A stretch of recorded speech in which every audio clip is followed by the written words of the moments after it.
Well, next, the latest in our monthly Menkind series, looking at a wide variety of physical and mental topics. So far, we've looked at mental health, alcohol and fitness. And if you've missed any of those, there's lots of information on our website, including some great tips and contacts. Well, Jonathan has headed out of the studio for tonight's subject. And Jonathan, we've seen you in a barber's and in a pub. So where are you this evening? Hi there, thanks Tanya. Yes, I'm at a quiet GP surgery like so many others right across the region. And tonight we're talking about cancer awareness, and chances are that if you are worried, your first point of contact will be your local GP. Now, with 200 types of cancer, it is the biggest killer of those under the age of 75 in the entire country.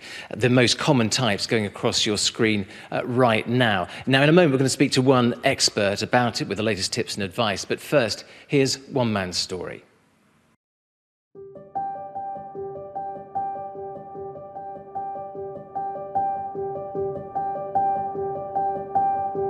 I'm Roy Bullen. I am 72 years of age. I was diagnosed with prostate cancer in May 2004. I was feeling unwell. I felt my body was not how it should be.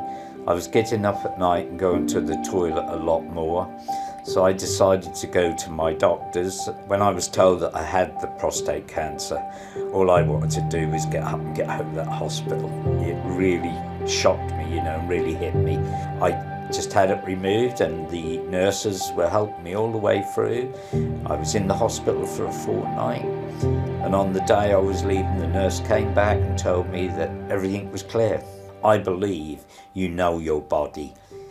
And you know when it's not right. So I have no problem, because I don't have this thing, oh well, it's only get old age, or oh, I'll put that off. No, I like to see what's happening in my body, because I want to live.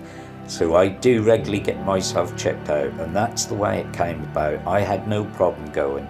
I can understand males feeling embarrassed with what might have to be done, which is not as bad as you think. It's so simple, and it's just something you've got to do. I've not looked back, I've just gone forward, which is what you have to do.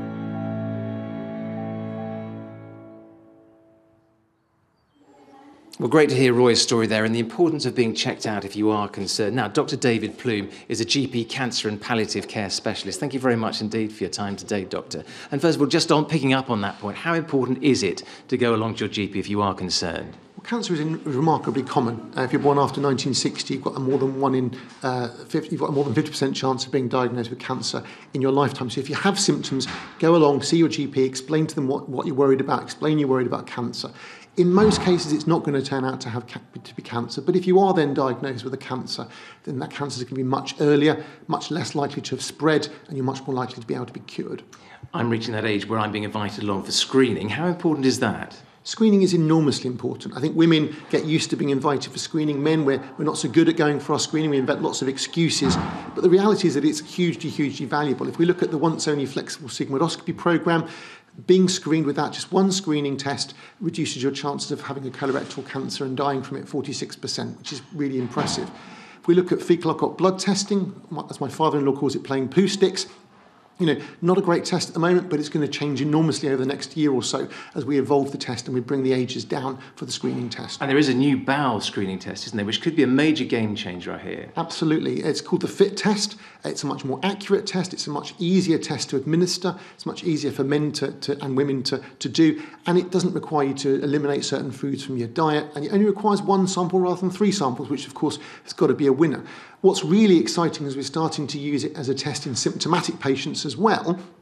And in those patients, we have a less than 1% chance of missing a colorectal cancer if they're negative on this FIT test. So give us your top 5 cancer awareness tips. So the most important thing really is to attend for screening when you're offered it. No screening test is 100%, however, so if you do have symptoms, you should go and see your GP even if you've been screened. Stay healthy, keep the weight down, plenty of exercise, and we're really lucky in Norfolk to have lots of opportunity for exercise. If you have symptoms, go and see your GP or your practice nurse. And also, remember, early diagnosis really does make a difference. Don't just sit at home. Dr. Bloom, thank you very much indeed for that. Well, we'll step back outside now to the waiting room where we can join our Menkind ambassador, Darren Eadie. Darren, it's lovely to see you again. It's obviously a very tricky subject for so many people, and it's touched your family recently. Yeah, it has, and it's one of the reasons why I sort of got involved with the Norfolk County Council Menkind campaign was exactly for these reasons. My dad was at the dentist only a couple of months ago, having the normal checkup, and they found something on his tongue they weren't quite so sure about, so they sent it off to the doctors. Doctors found out it was some precancerous cells. He's been off to hospital, had an operation, part of his tongue cut away. But it was that early diagnosis. You know, if he hadn't gone to the dentist, if he hadn't taken the advice of the specialists around him, things could be a lot worse. And once again, listening to your body. It really is. It's listening to your body, and you know, we all get aches and pains at this sort of time in our lives, but it's about listening to those ones that go on and linger a little bit longer or unusual for your body. You know your body better than anybody does. So spotting those real early symptoms, and actually, you know, early diagnosis never hurts anybody. You know, with anything you're going to get better. You're never going to get worse with an early diagnosis. Listening to your body, but also taking care of your body. It is, yeah, and it's the basic things: eating well, exercising, and just a general well health check. You know, you do to yourselves every now and again. So I think it's very important to make sure you go and see your GP. It costs you nothing. Go and see your GP and hopefully have a long and prosperous life. Darren, thank you very much indeed for that. Well, Darren and I are going to head back to the studio now, Tanya, in readiness for our Facebook Live immediately after the programme with your guests as well. Yes, thank you, Jonathan. Well, our Menkind social media reporter, Jack Reeve, is here, along with cancer consultant Christian Illier. Now, Christian, Jonathan talked a lot there about cancer awareness, but what can people do to actually avoid getting cancer in the first place?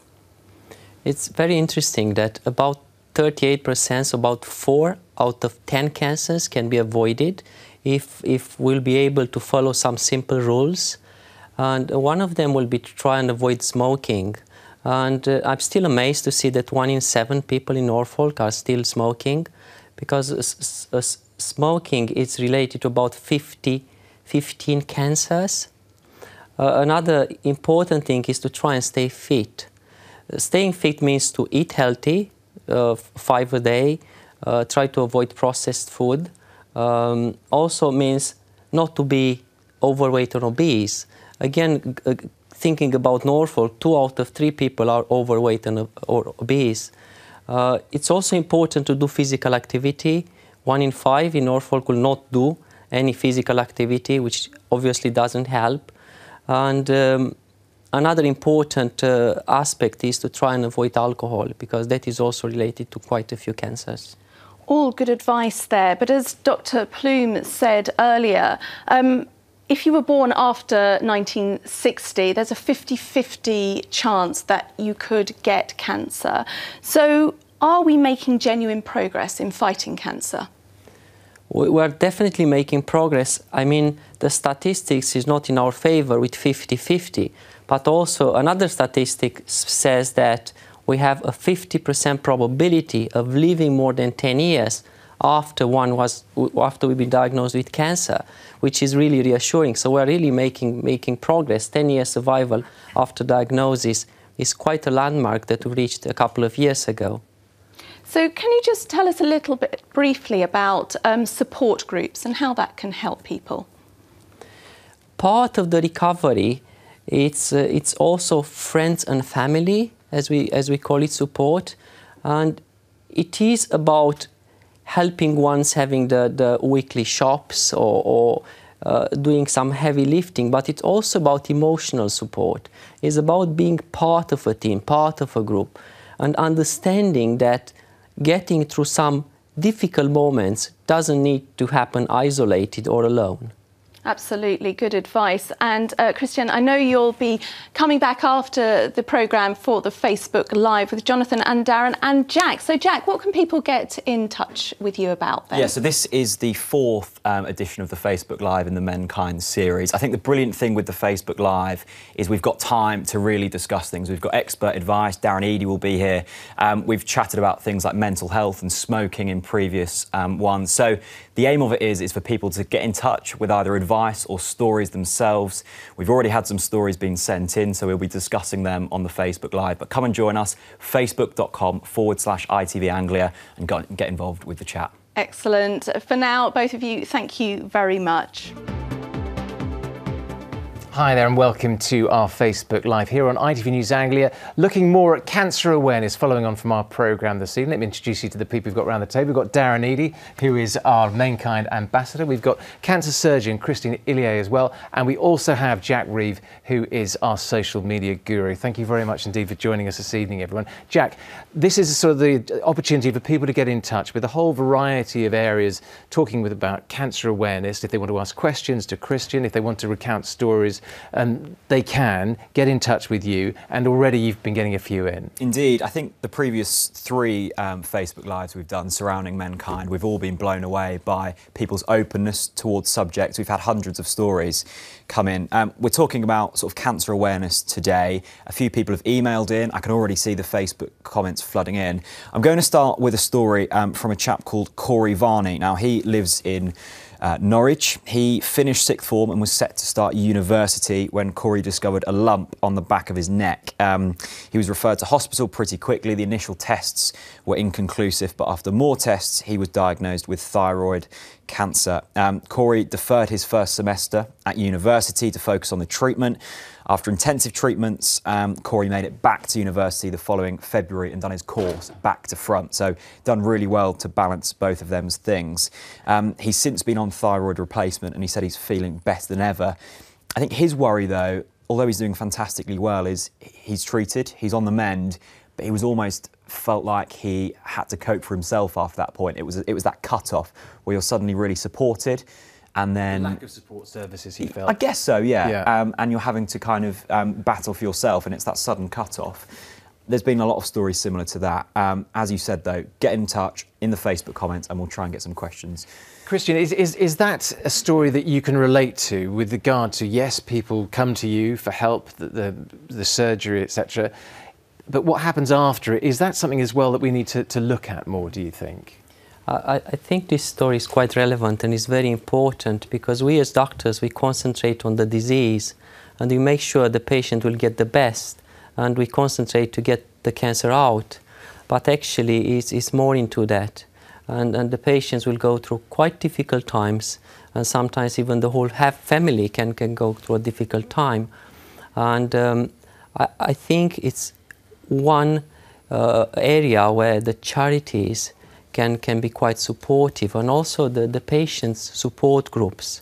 So we try to engage them whenever we can in the support groups, because they can provide this kind of element that the hospitals are not really geared to provide. Yeah, Darren, to use a football analogy, it's kind of like when your career finishes, isn't it? You know, you're there whilst you're doing your job, and you then suddenly finish. What happens after that? Who helps you after that? And I guess it's a little bit like that, right? Once you're in recovery and you've kind of beaten cancer, I guess for most people, and I would be the same way, you kind of think, is it going to come back? Am I in remission? You know, what do I do next? And I guess you're kind of left to your own devices at that point, which is, as Dr. Christian said, you know, it's hugely important that people, I guess you need your friend network, your family network around you to make sure that you're getting that kind of mental support that you need.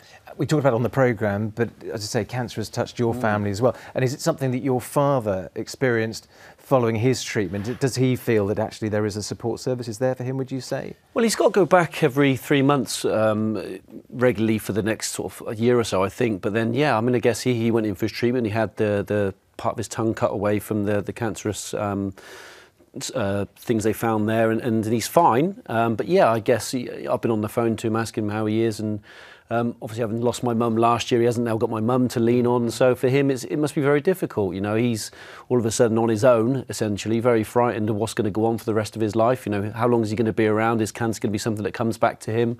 So yeah, I'm thinking he does need the support that probably isn't there at the moment. And that is going to become more and more important, isn't it, Christian, as well? Because we're talking about the fact that survival rates are thankfully increasing, and we really need to perhaps concentrate on this area. Yeah, definitely. It's becoming more about the quality of life, and as we become and we can conquer the cancer and we can cure it, it's making sure that the life after cancer is getting as close to a normal life as we can. Yeah. Let's have another story. Who else is getting in touch with you, Jack? Well, thanks first of all to everyone who's getting in touch. Wendy Hunt has contacted us in the Facebook comments.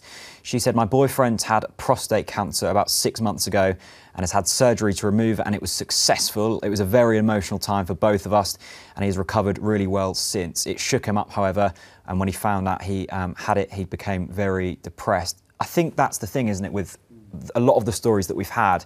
I know in Darren's blog that's on our website at the moment, you called the word cancer scary, and I think there is still a stigma around it. And you look back to one of our previous Menkind surrounding mental health.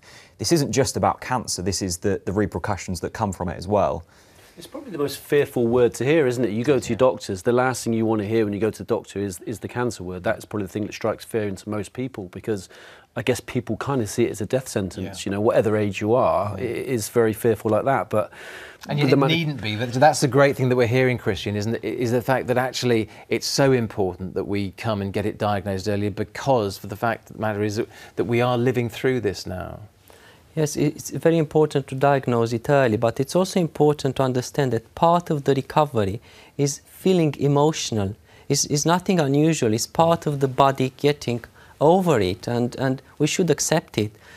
Obviously, when it lasts too long, more than 3 months, one will need to ask for support, and we can offer support. And every patient will have a contact detail, a nurse specialist that can help and guide with that.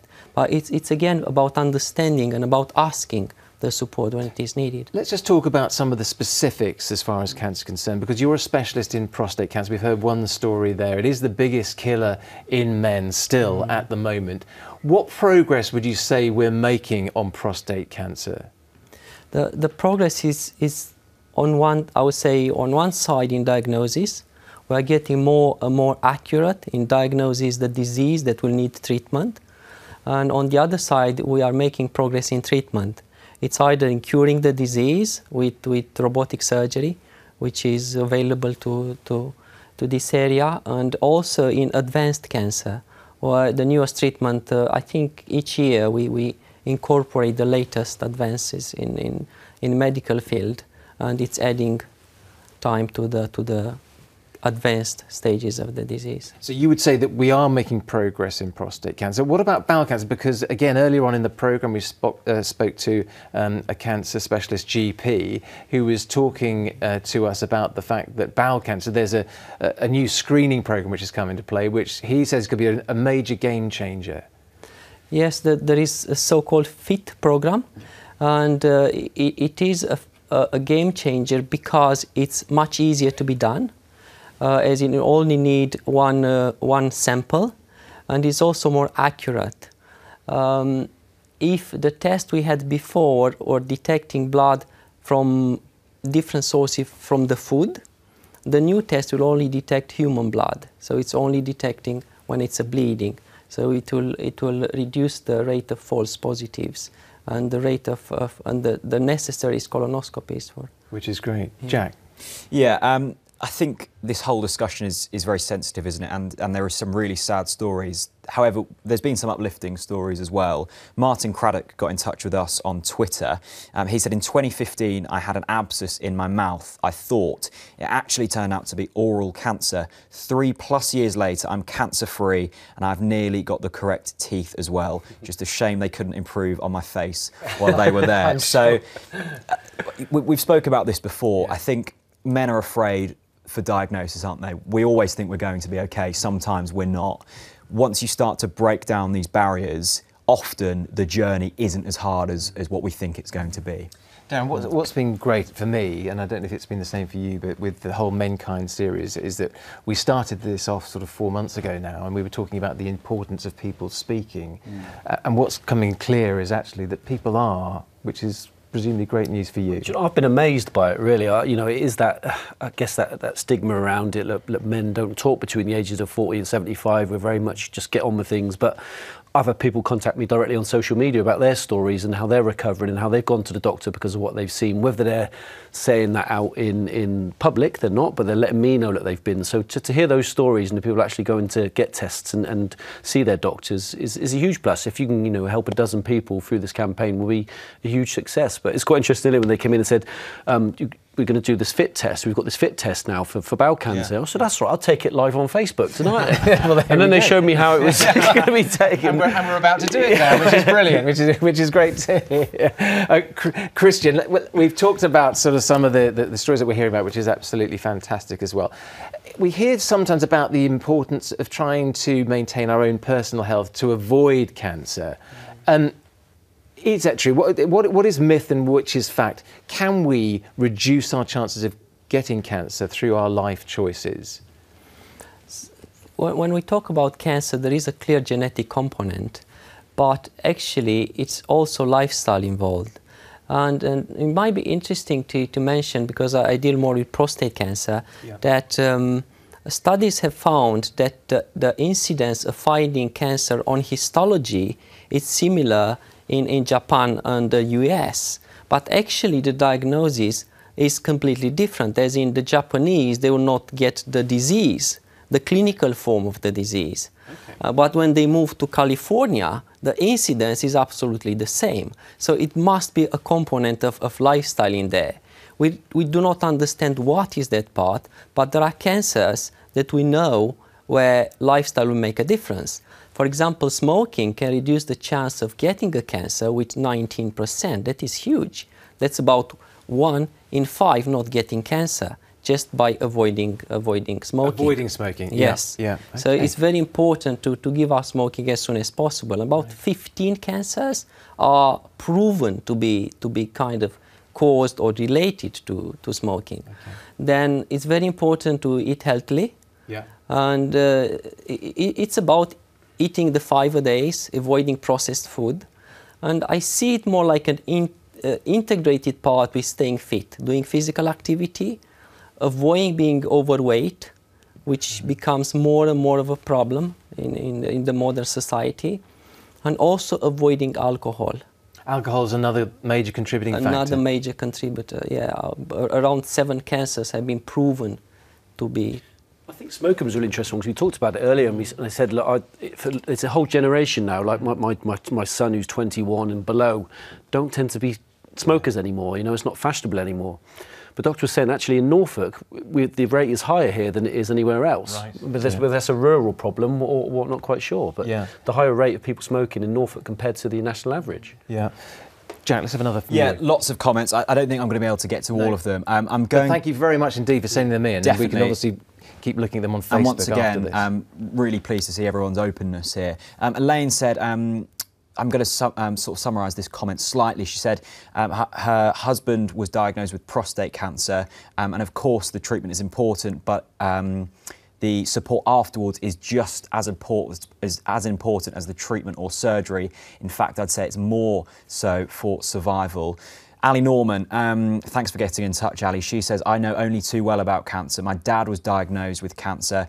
It was aggressive and he sadly passed away in December 2018. Now I'm trying to make my friends and family more aware about cancer. So Ali showing there that that's a really sad story, but there can be positives that come from it in terms of making people aware of it. Well, we're going to end up in a couple of minutes' time from now, so I'm just going to go around again, just get one final comment from each of you. Darren.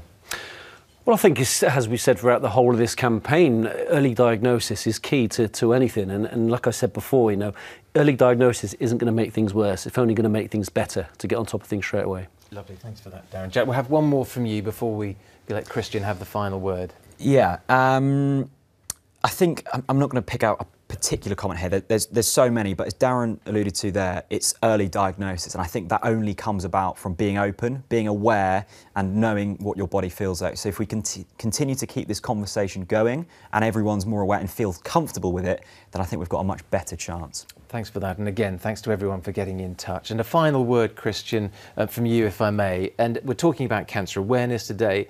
Sum up what we've heard today, and what would be your final word of advice to anyone watching?